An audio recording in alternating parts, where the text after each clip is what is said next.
Right now, in a small town in eastern Pennsylvania, a fire is burning. It has been burning without stopping since 1962. Most of the time there is no visible flame at all, only steam rising out of low metal vents and cracks in the ground, some of it drifting up through an abandoned stretch of state highway that nobody drives on anymore. More than 6 decades in, nobody has managed to put it out, and nobody expects to. That fire did not begin as a disaster. It began as routine cleanup, a landfill set alight the way it had been set alight in years before. Nobody involved that day thought they were lighting something that would still be burning when their grandchildren were adults. That is the pattern running through every place in this episode. None of the 5 cities we are covering today were destroyed the way a bomb destroys something, or the way a hurricane does.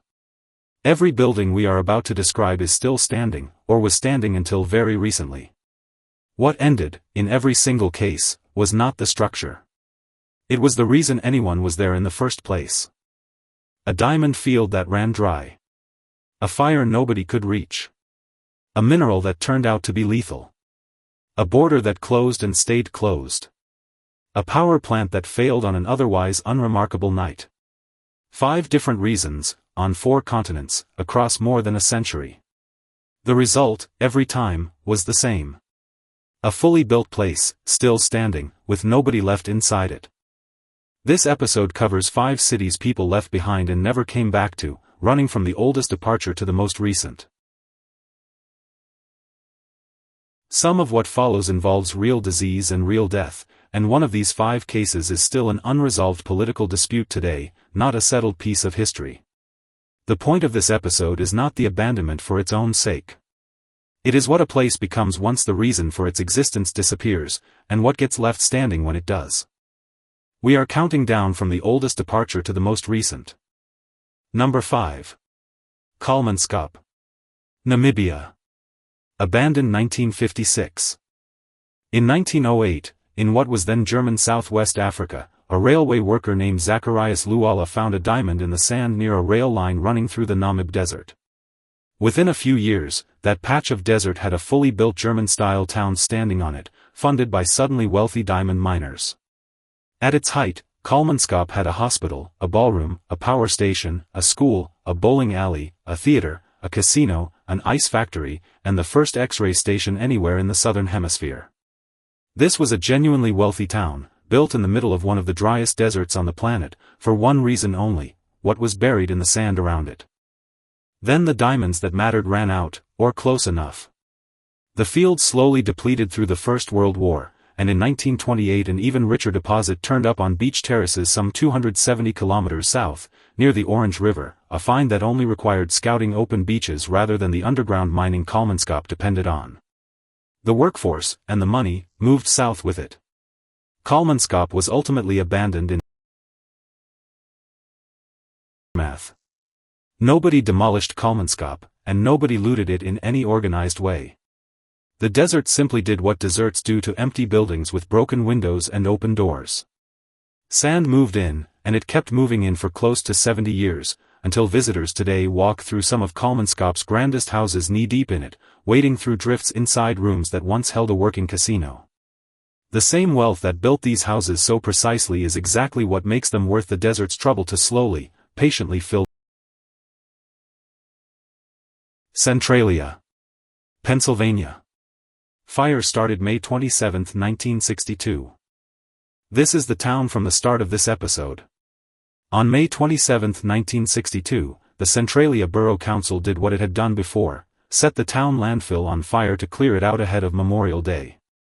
The landfill sat inside an old strip mine pit, and by law the borough was required to lay a fire-resistant clay barrier between each layer of trash before burning it. That barrier was incomplete.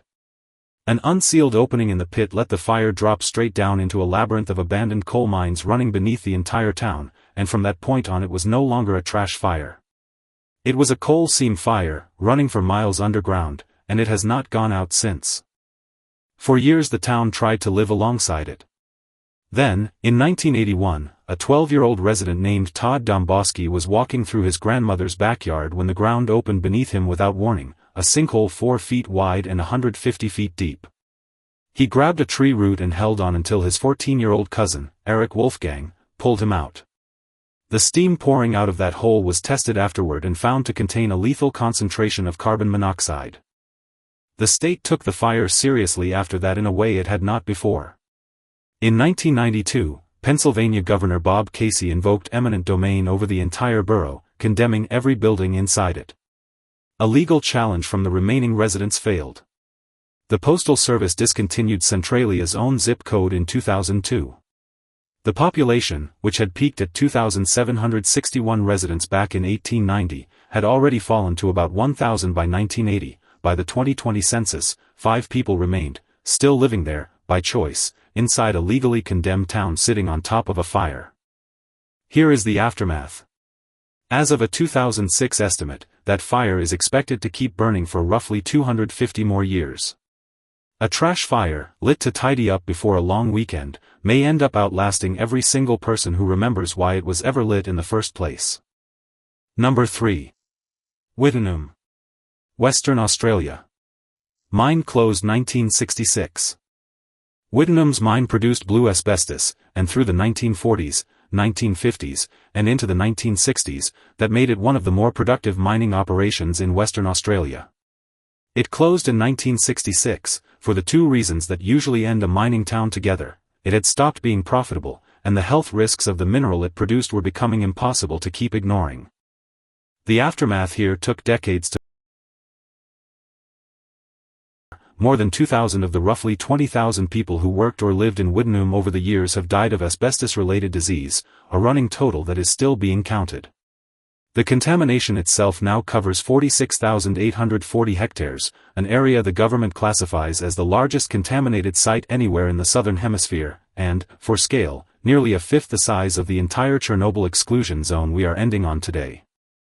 In 2007, Western Australia's government did something stranger than the state's Minister for Regional Development announced that the town site had officially been degazetted, its status and its name formally struck from the map. The government today strongly advises against all travel through the area. A 2006 risk assessment rated the danger to visitors as medium and the danger to anyone actually living there as extreme. The last residents were gone by September 2022, and the government began demolishing what remained of the town in May 2023. Here is the aftermath. Wittenoom is the rarer case, where a government looked at an entire town, decided the ground itself had become the danger, and tried to make the place officially stop existing, decades after it had already stopped being safe to live in. Number 2. Varosha, Cyprus. Evacuated August 1974. Before 1974, Varosha, the beachfront district of the city of Famagusta, was one of the most fashionable resort destinations on the planet. Richard Burton, Raquel Welch, and Brigitte Bardot, and its population, swollen with residents and tourists together, reached an estimated 39,000 people at its peak. In August 1974, the Turkish army advanced through Famagusta during the Turkish invasion of Cyprus, and the Greek Cypriot population of Varosha fled. What happens next is what separates this entry from the other 4 on this list. The Turkish military fenced the entire district off, and it has stayed under military control ever since, a beach resort with hotel rooms still furnished for guests who never checked out, sealed shut for close to half a century. A United Nations Security Council resolution considers any attempt to settle Varosha with people other than its inhabitants inadmissible, and calls for the district to be transferred to United Nations administration, a position Turkish Cypriot authorities do not accept, and the sovereignty dispute remains unresolved today. In October 2020, that changed, partially. Authorities announced that a section of the beachfront, running from the old Officers Club to the Golden Sands Hotel, by January 1, 2022, close to 400,000 people had already walked through part of a town that had spent close to 5 decades completely sealed off. Here is the aftermath. Varosha is the one entry on this list that was never simply abandoned. It is frozen mid-argument, inside a dispute between 2 governments that has now outlasted several generations of the diplomats assigned to resolve it. Number 1. Pripyat, Ukraine. Evacuated April On April 26, 1986, reactor number 4 at the Chernobyl nuclear power plant exploded. Pripyat, the city built specifically to house plant workers and their families, held close to 49,000 residents at the time. Soviet officials ordered the evacuation of the entire city in the early hours of April 27, and by that same afternoon, the whole population was gone. A 10-kilometer exclusion zone went up around the plant within 36 hours of the explosion. It was later in Ukraine today still covers roughly 2,600 square kilometers. Here is the detail that tells you how sudden this really was. Pripyat had just finished building a brand new amusement park, and its Ferris wheel was scheduled for its grand opening on May 1, 5 days after the explosion, timed for the city's May Day celebrations. That opening never happened.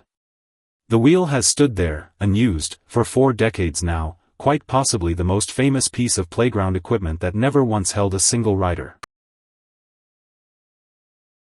Pripyat's population today is recorded as 0. In most places within the city, radiation no longer exceeds 1 microsievert per hour, low enough that decay, rather than danger, is now the main force working on the buildings. A municipal swimming pool that was already showing decay when it was photographed years ago, and an entire city built for 50,000 people being slowly disassembled by weather and time instead of by anyone with a wrecking ball. Here is what connects all 5 of these places. None of them fell to an earthquake, a flood, or an invading army leveling everything in its path. A diamond field ran dry. A trash fire found a gap in a clay barrier. A mineral turned out to be lethal to the people who mined it. A border froze mid-argument. A reactor failed on an otherwise unremarkable night. 5 entirely different mechanisms, on 4 different continents, and in every single one, the buildings themselves survived just fine. What could not survive was the reason anyone had for staying. There is something worth sitting within that. We tend to think of abandonment as a form of destruction, but not one of these 5 towns was destroyed, not in the way a war or a storm destroys something. Each one was simply, gradually, or in Pripyat's case almost instantly, drained of the one thing a city actually needs in order to keep functioning as a city: enough people who intend to come back tomorrow. So here is the question I want to leave you with. Every one of these 5 places once had residents who assumed, reasonably, that their town would still be standing in 50 years, the same way most people watching this right now assume that about wherever they happen to live. What would actually have to be true about a place for that assumption to hold up? Leave your answer in the comments. The next episode leaves the ground behind entirely. We are looking at the different ways a star can reshape everything around it, starting with the one your own star is quietly doing to you right now. Thanks for watching.